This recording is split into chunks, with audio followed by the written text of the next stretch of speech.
Hello, Blizzcon. Oh, welcome to Exploring Diablo's community. My name is Brandy Camel. I am your community manager for Diablo.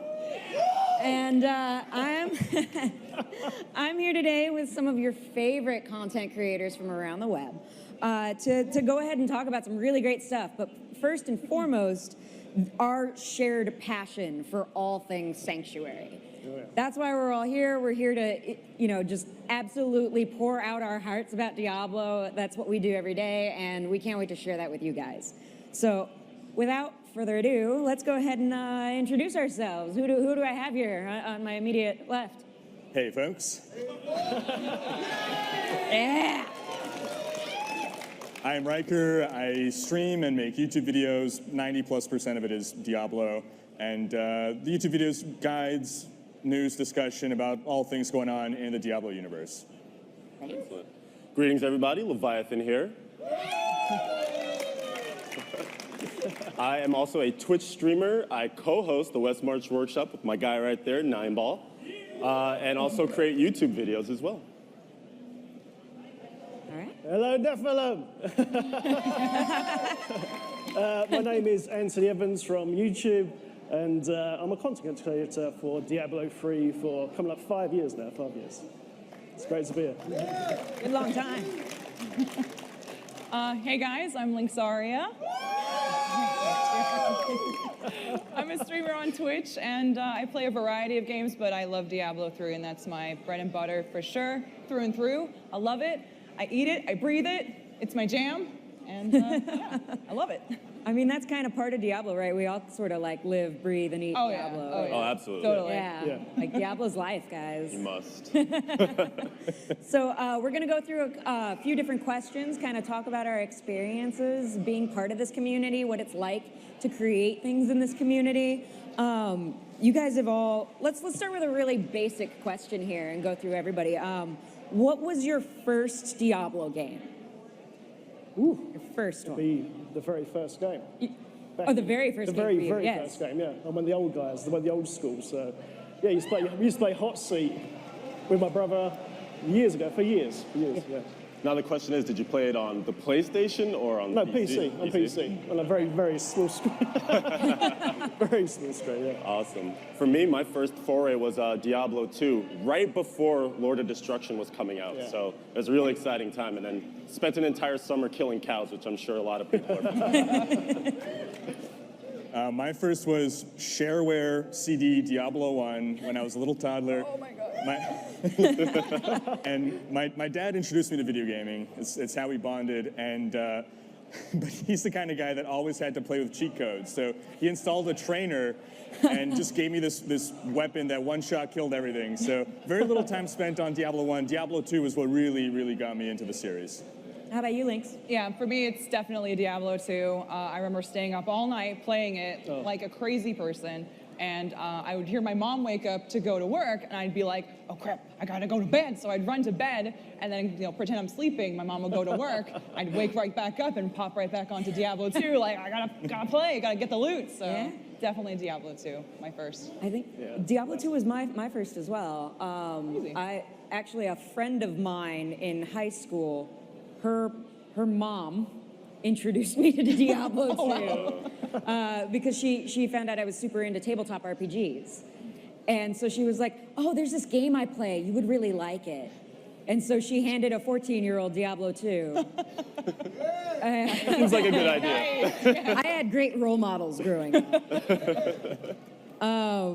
But yeah, no, that was my first taste of Diablo. And then really I played Diablo 3. I was there on the opening day with all of you guys, and Yeah. and I didn't start doing this community thing until after Reaper of Souls was announced. So wow. Yeah. it's crazy. It's crazy how long it's been a part of all of our lives in different ways, right? So what is it about Diablo? Like you guys have all been in this community for so long, at these different levels. What is it about Diablo that makes you want to create content for it? It's the fun factor, I think. Oh, yeah, that's fun. There's the whole community of Diablo as a whole, because you're sitting there, you're making content, and just that one person comes to your channel or comment on YouTube, it's all worth it. And is so much fun to do day in, day out. It's a dream to do it. And it's thanks to these guys here. Yeah. Yeah. I think for me too, I love the education piece, right? Because there's this idea where I know something, I have an idea in my head or a build in my head, and I want to get it out to you guys. And when that one person comes back and they're like, dude, I never thought to use condemn that way, and they end up having a ton of fun with the Crusader, that hits me right here, right? I just love that education aspect to it. I remember how many people went like bananas over your zookeeper. The Zoosader. The Zoosader. Oh, yeah. Yeah, that was great. Yeah, hey, throwing bows. Yeah.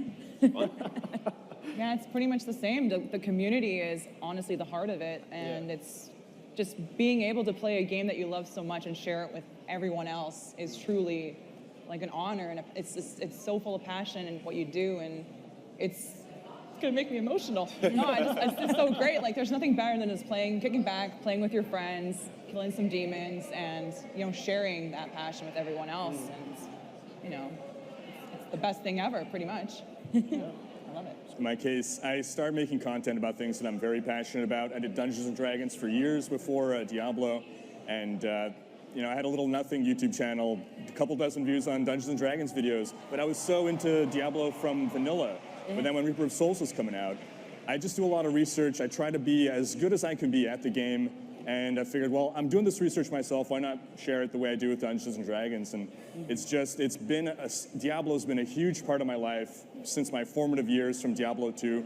Some of my best friends, most of my best friends today, we've bonded over Diablo in some way, be it D2, D3. And again, now the community really helps fuel that passion, as you guys are all saying. Awesome. This is one of my favorite kinds of questions because I find this is true for all Blizzard games, but I think Diablo in particular has this strain of making memories. And everybody kind of has that one Diablo memory.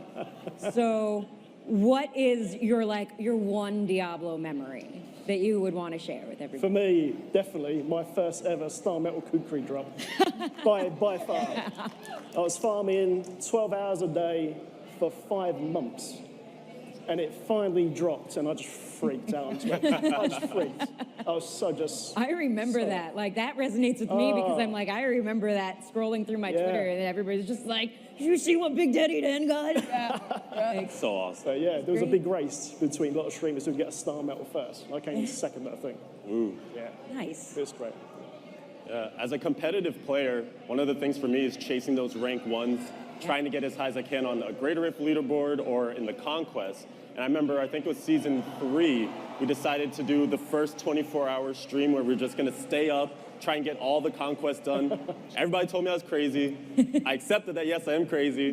But we were able to get, I think it was the kill 350 enemies in a cursed chest. We got that as a rank 1. And the flood of purple with all the whispers coming in of like, I can't believe you did it. Have you slept yet? Like, that was just so awesome. I'll never forget that memory. I'm still pretty convinced you don't sleep. Like, It's a good, well-kept secret. How about you, Lynx? More than anything, honestly, I think it was just being able to do a Greater Rift that was awful. Like, the worst map, the worst monster types, you got the worst Rift Guardian, and you actually clear it. Like, every time I do that, I'm just like, how did this happen? This isn't supposed to happen. This is supposed to be awful. And then you clear it, and it's just like the biggest accomplishment. So anytime I get that, which is very, very rare, it's the greatest thing ever. I'm like, this is it. I've made it. I've done it. So that's definitely it for me. Yeah, it's very cool when you get it right, just for like just a millisecond. Oh, it's like a second left. Yeah, You're like, you just get in, you're like, yeah, exactly. Such a good feeling. Pops up on the screen is 0.00, and you're like, did I do it? is that good? Did I make it? I know. I'm terrible at picking one favorite anything, but as I'm thinking of my favorites, they're all revolving around just shared experiences with friends, just bonding. And if I had to narrow in on one range, it was when Reaper of Souls just launched, and my cousin and I, we'd spend every evening a couple hours playing together. We were both running Demon Hunters, slightly different builds. We had our own ideas on what was absolutely the best, but it was just really a great bonding experience with my cousin who became my best friend, and just a great time, just a great time. That's awesome. I'm totally gonna cop out and say that this is probably gonna wind up being one of my favorites right here, because this is like getting to be able to share these moments with you guys is what makes being in community management as rewarding as it is. Like, and you guys help make that happen. So thanks for, oh God, I'm gonna make Lynx cry. But like, but that's, you know, I mean, that's as much why I'm here. It's why I do community management, is because hearing these stories and hearing these moments is what community management is about. Like, we're here to help you foster those relationships. We're here to help you meet up with people and keep the community like alive and growing and friendly and just, you know, keep that roll going, man. Like, and you guys are such an integral part of that. So thank you. Thank you for sharing.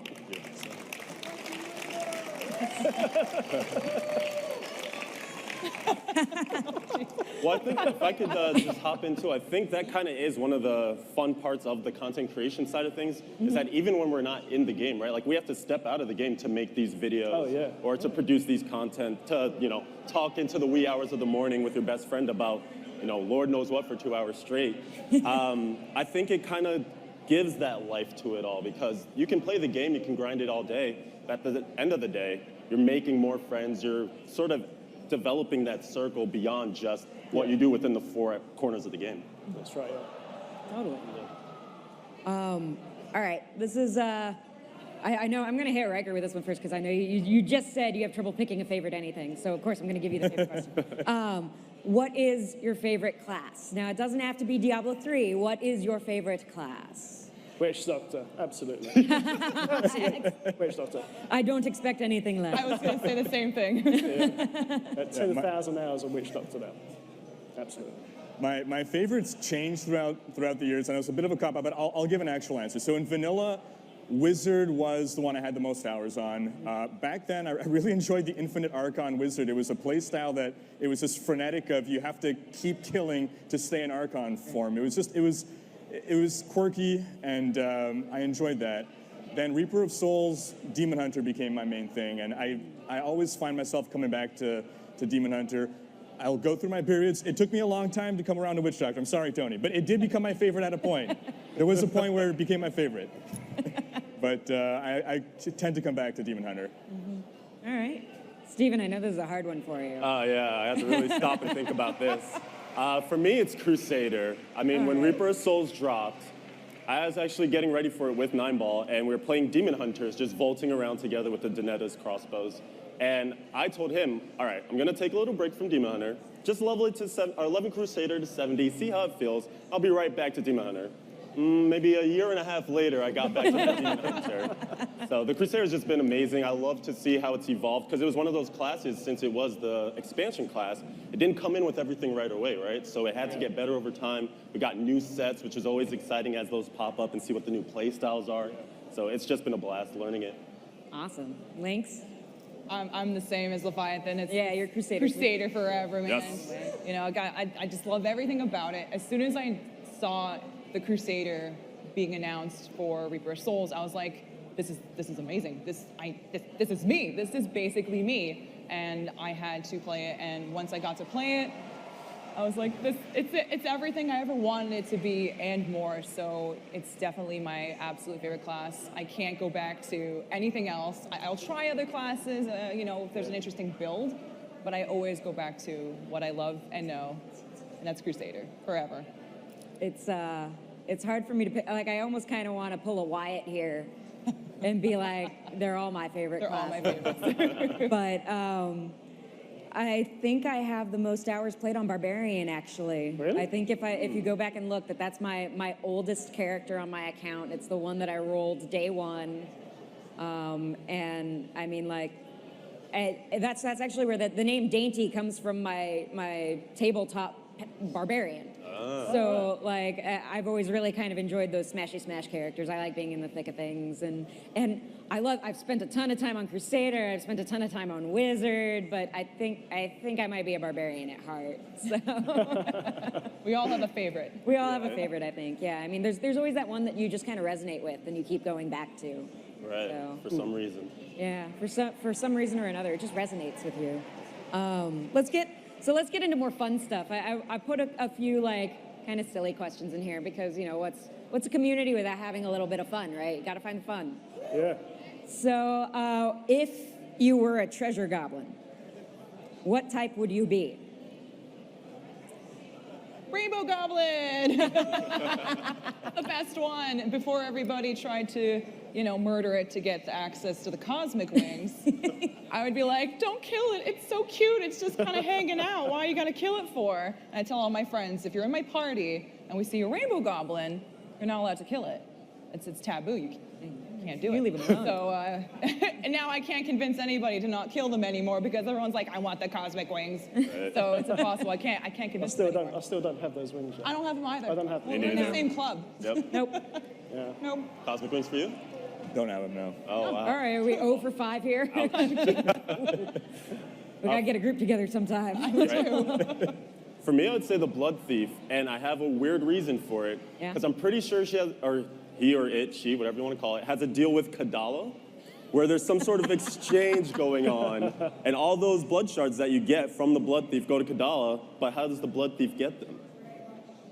It's a good question. I'm telling you, there's lore there. It's a good question to ask. I say personally, I would like to see a new goblin in the game where it drops bounty mats.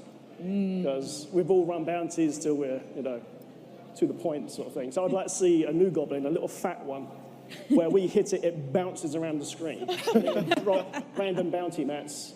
Enough for at least one full reroll. So it'd be fun. You get to chase a bit more on that. That's what I'd like to see. That sounds fun. Yeah. That sounds fun. I'd have to be a gem hoarder, if only because it has hoarder in the name and I'm a notorious hoarder. I don't know if I can pick a goblin because I think I actually resonate with Kadala the most.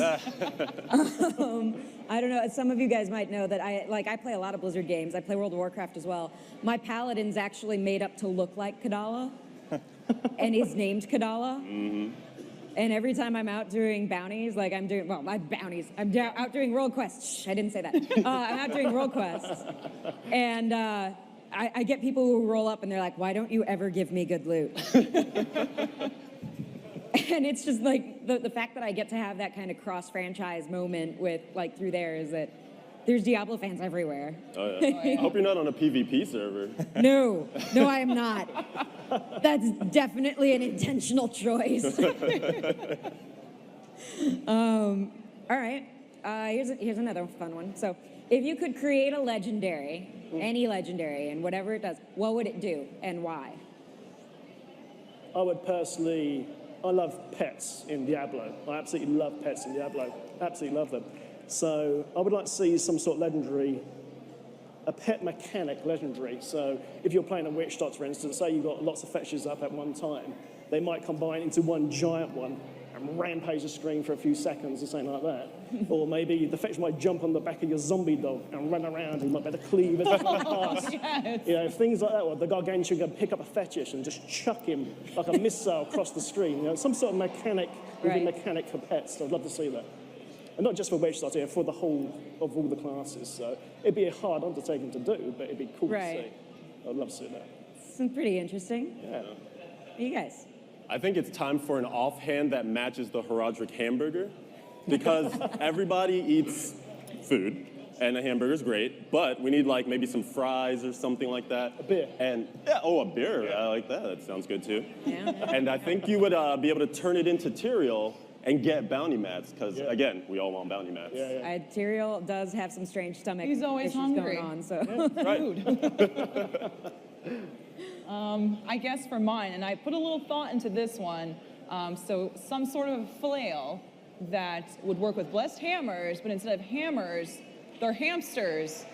And I think that would be like the best thing ever, and I really want it to happen, because I was like, how can it work though? Because it's a little silly, Yeah. I admit, a little silly. Right. But there's the cluck eye, and it shoots out chickens, so why can't we have hamsters? That's my theory. So I'm just picturing hamsters flying around you, and they don't have to do anything, it's just hamsters. It's just hamsters. Like replacing your blessed hammers. Yeah, with yeah, hamsters. exactly. Blessed hamsters. Blessed hamsters, man. It's beautiful. That sounds wonderful. Let's make it happen, people. Let's make a vote. It's Bring it also to a Reddit. pun, so I automatically approve. Oh, yeah, exactly. I say it all the time by accident. I'm like, oh yeah, my blessed hamsters are. No, hammers. It's just it's the Freudian slip. You're like, this is what I really want. This is, yeah, exactly. So I'm going to be Buzz Killington here with the non-hilarious answer. So I'll talk my way through, I suppose, the thought process here. I like things that add diversity, so I'd want it to be an item that could apply to any class. And so we tend to fall into rings for that, but we've already got a lot of rings. So one place that I see that you don't see too much diversity is weapon socket. It's basically, once you reach 70, it's either an emerald or you're running a support character or a thorns build. So maybe some kind of legendary gem that can go into a weapon socket. And then something that would have to be strong enough to compete with the crit damage that you would lose. So ideally it would be something more interesting than what I'm going to say, but let's just say it's attack speed. It's an attack speed buff. And to avoid any scaling issues, we'd say the level 25 unlock is a flat attack speed buff that's, you dial the numbers until it's good enough to compete with the crit damage loss. So what do we do with the regular power that you level up? Maybe a move speed buff. Maybe by level 100, it's 25 or 50% added move speed. So now this becomes maybe an option for speed runs in T13 when you can maybe afford to lose the damage. But also now, if you're running a generator build, attack speed works great for you. If you're running a build like a Jade Harvester, a Witch Doctor that doesn't rely on attack speed at all, you're never going to use that. But then you have the fringe scenarios like a multi-shot Demon Hunter. What's better, the attack speed, the crit damage? You got a choice to make. So I just like things that add more choices to make, more diversity, more variety. Excellent answers, you guys. That was very extensive. I expect nothing less. Yeah. All right, so don't run off with this one, Riker. Okay. So as you guys know, those of us working on Diablo at Blizzard, we're exploring what's next. And while we don't have anything to discuss today or this weekend, I want to know what your guys' thoughts are. What are you speculating? Again, speculation. Be clear about that.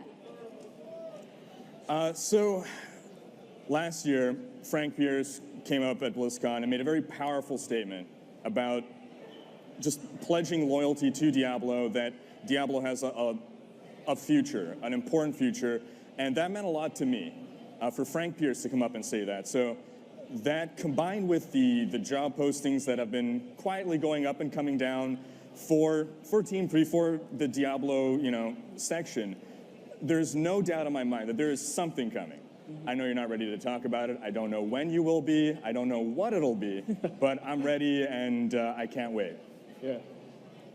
I guess to speculate on what it could be, I like how Destiny 2 is looking, right? And I feel like we could learn a lot from sort of where ARPGs are going, and maybe not necessarily make the next best, glitzier Diablo ARPG, but instead maybe wield in some other, maybe like MMO elements. Maybe we'll go on like an 8-party strike or something like that. So I don't know, I think we could do some innovative things while still staying to the core of the franchise. Interesting. Yeah, it resonates with what you said as well, actually. It would be cool to see some sort of raid mode, like different modes incoming to the game. We've got challenge rifts now, which is great. But I would like to see some sort of end-game raid mode against some really hard bosses, increase the party size to at least 8 players, have a certain classes with certain builds like healers, defense, DPS, the usual sort of things like you said as well, to do that sort of thing. And maybe some sort of e-sport thing eventually to, have some sort of super high tier competition where you don't have to grind out X Paragon. So it'd be a flat Paragon leaderboard where we can all compete without sitting there with 12 hours a day. You can come in, you give it a good solid shot and go from there sort of thing. That's what I'd like to see. That's what you like to see. Yeah. It's so hard to, it's easy to speculate, but at the same time, it's so hard to do at the same time because we all know what we want. We all have different things that we want from like just Diablo itself. And envisioning like a new project is always a challenge, because there's so many different things that can be done. So just kind of echoing what Riker said, with all the job postings you see, something is going to happen eventually. It's just a matter of basically when and being patient. So I can't even imagine what is next for Diablo, but I know it's going to be amazing no matter what. Yeah, and we're all going to be excited for it. Yeah, if all the community, like we have done for years, just keep pouring feedback to Blizzard, Yeah. it will happen. You know? So, Absolutely. yeah. Yeah. Yeah, I mean, even in periods where we get quiet, that doesn't mean we've stopped listening. Oh. Like, literally the first couple hours of my day are either spent on Reddit or the forums. Like, every single day, I am sitting there plowing through things, reading. I'm not the only one doing that. Like, I'll pass by in the dev area and I see Riker on somebody's screen, or I'll see Big Daddy's Den stream going on in somebody's background while they're working on art or whatever. Like, the team is just as much a part of the community as you guys are. And like, you do have a huge impact on the things that we create day to day, on the amount of passion that we put back into the game. Like, it's a very cyclical kind of relationship. And there's a lot of love on the team for Diablo. I mean, like, Necromancer really was a labor of love. Like, it was a thing we did because we were like, it would be cool, guys. Like, this could have been a drunk conversation at a bar. It would be cool, guys. Let's put the Necro in D3. Let's just not tell anybody. Let's just put the Necro in the D3. Yeah. No, but like, it was something we wanted. It was something we knew you guys wanted. Oh, yeah, absolutely. And we just decided that we had to make it happen. So We're glad. Yeah. We're glad you did, for sure. Absolutely. Yeah, it's cool. I mean, you see examples of it all the time too. Even 2.6.1, the development for that with, the back and forth, the barbarians like, we need more. And they're like, here's more. Here's more. And it just kept happening. So I think, it's very clear if you're looking for it, you can find it. Yeah, and I'm glad that seems to be more evident now. Like, I think maybe we've really been evolving how we interact with our community over time, and I'm always looking for ways to improve that process as well. So if there's anything that I can ever do for you guys, that's literally my job. So reach out to me. Don't be afraid to reach out to us either. Like, we're just people working on this passion project. I mean, yeah, it's our job, but it's also our passion project. Like, you don't come to Blizzard without passion. That's just part of the deal. Absolutely. So, all right. So we're going to start running short on time. I want to make sure I give these guys a proper opportunity to outro so that they can let you know if for some reason you're not following one of these people. Let's fix that. So let's go ahead and walk you guys through. So Riker, where can we find you on the interwebs? So you can find me on YouTube, as well as Twitch, Twitter. Everything is Riker. RHYKKER. Yeah. Yeah. All right. Good. Mine is twitch.tv/Leviathan111. Come and check out the stream. Lots of good stuff coming for season 12. On Twitter, it's just LeviathanD3. Check me out. Yeah. Lovely. I'm on Twitch TV/BigDaddyDen76, and same for Twitter and YouTube. Excellent. For me, I'm just on Twitch, I'm on Twitter, and those are the most important things to me. So just twitch.tv/Linksaria, and you'll find me. Come hang out. So before we go, I just want to say that this was a truly wonderful opportunity for me. I said it at the beginning. These are the kind of interactions that I live for. I hope they're the kind of interactions you guys enjoy as well. Oh, yeah. It just means a lot to me for everybody to be here, to be part of the same community. If you see me wandering around the floor, please come say hi. I'm sure that goes for all you guys as well. Yeah, absolutely. just come chat with us. Say hello. And on behalf of not only myself, but the rest of the development team, thank you for what you guys do. Thank you for being passionate about, this project that we have. Thank you for creating content. Thank you guys for playing, for coming back every season. I hope we'll see you on Thursday, because we got season 12 coming up. And yeah, we're excited for the future. We don't have idle hands in that building, so. We will be here, don't worry. Excellent. All right, well, without further ado, thank you guys all for making time to come out to the panel today. This is our last panel for BlizzCon, but make sure that you stick around for all the other excellent community panels that will be happening here on the Epic stage throughout the night. And of course, be sure to check out Muse's amazing performance. that is going to be on the, oh God, I forgot the name of the stage. The Mythic stage. Thank you. There you go. Thank you, random citizen. All right, without further ado, that's all we got for you guys today. So we will see you in Sanctuary.